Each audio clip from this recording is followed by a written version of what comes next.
Hi எல்லாருக்கும் வணக்கம். நான் தான் உங்க சுகன்யா. செயின் பாப்பாக்கு 8 மந்த்ஸ் ஸ்டார்ட் ஆயிடுச்சு. ஃபுட் எல்லாமே நெறையவே வந்து சேஞ்ச் பண்ணி குடுக்க ஆரம்பிச்சுட்டேன். ஸோ அது என்னென்னலாம் அப்படின்றத தான் குயிக்கா நம்ம பார்க்க போறோம். லேட் பண்ணாம வாங்க வீடியோக்குள்ள போலாம்.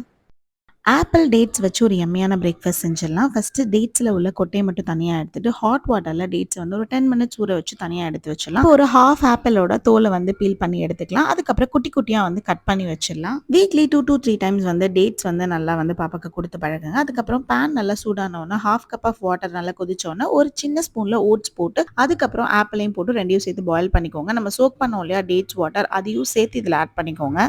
ஓட்ஸ் அண்ட் ஆப்பிளில் நிறைய நியூட்ரிஷன்ஸ் அண்ட் டேட்ஸ் பார்த்தீங்கன்னா பிரைன் டெவலப்மெண்ட் இருக்கு. ஒரு 5 to 7 மினிட்ஸ் லிட் போட்டு க்ளோஸ் பண்ணீங்கன்னா இந்த மாதிரி சூப்பரா பாயில் ஆயிடும். இதை வந்து பிளெண்டர்லயோ இல்லைன்னா மேஷர்லயோ மேஷ் பண்ணி நீங்க உங்க பாப்பாக்கு கொடுக்கலாம். இது ஒரு நல்ல பிரேக்ஃபாஸ்டா இருக்கும். அன்னைக்கு லஞ்சுக்கு எல்லா வெஜிடபிள்ஸ் சேர்த்து 1 pot குக்கிங் மாதிரி பண்ணிடலாம்னு சொல்லி எல்லா வெஜிடபிள்ஸ் எக்ஸ்ட்ரா வந்து 2 சாம்பார் வெங்காயம் 2 பூண்டு மாதிரி கட் பண்ணியாச்சு. ஒரு ஹாஃப் ஸ்பூன் கீ போட்டுட்டு சோம்பு ஜீரகம் கொஞ்சம் கருகப்பில்லை போட்டு நல்லா வதக்கிக்கோங்க. வதக்கினதுக்கு அப்புறமா நம்ம கட் பண்ணி வச்சிருக்கோம் இல்லையா காய்கறி, ஸோ அதை எல்லாத்தையுமே போட்டு ஒரு 2 மினிட்ஸ் வந்து சாட்டே பண்ணிப்பேன். இந்த ஸ்டெப் வந்து கண்டிப்பா வந்து ஆப்ஷனல் தான் நான் சொல்லுவேன். இதை நீங்க டைரக்டா கூட குக்கர்ல வச்சுக்கலாம். பட் நான் ஒரு 2 மினிட்ஸ் சாட்டே பண்ணிட்டு அதுக்கப்புறம் பருப்பு சாதம் எல்லாம் சேர்த்து வைக்கும் போது கொஞ்சம் டேஸ்ட் வந்து எக்ஸ்ட்ரா ஆட் ஆகும். ஸோ அதுக்காக தான் வந்து இந்த மாதிரி நான் பண்றது. கொஞ்சம் பெருங்காயத்தூள் கொஞ்சம் மஞ்சத்தூள் போட்டு அண்ட் கொஞ்சோண்டு மிளகு தூள் போட்டுப்பேன். ஸோ போட்டுட்டு ஒரு குக்கர்ல ஒரு 3 to 4 விசில்ஸ் வந்து நல்லா கொலைய விட்டுருவேன்.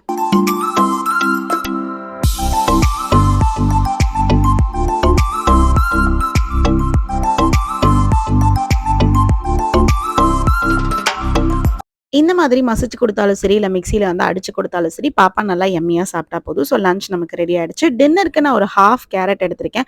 அதோட தோலை நல்லா சீச்சு இப்போ நம்ம இந்த ஹாஃப் கேரட்டையும் வந்து துருக போகிறோம். ஸோ நல்லா வந்து துருகி எடுத்துக்கோங்க. அதுக்கப்புறமா வந்து பாப்பாக்குன்னு வச்சிருக்க ஒரு குட்டி கரண்டியில் வந்து ஒரு 2 கரண்டியான இட்லி மாவு எடுத்துக்க போகிறோம். ஸோ இந்த இட்லி மாவையும் இந்த கேரட்டையும் நல்லா வந்து மிக்ஸ் பண்ணிட்டு நம்ம வந்து இட்லி ஊற்ற போகிறோம். சிம்பிள் டின்னர் தான், ஆனால் வந்து ரொம்ப டேஸ்டியாக இருக்கும். இந்த மாதிரி கொடுக்கும்போது பாப்பாவோட வயிறு நல்லா ஃபுல் ஆகிடும். பாப்பாவும் நல்ல ஒரு தூக்கம் தூங்குவாங்க.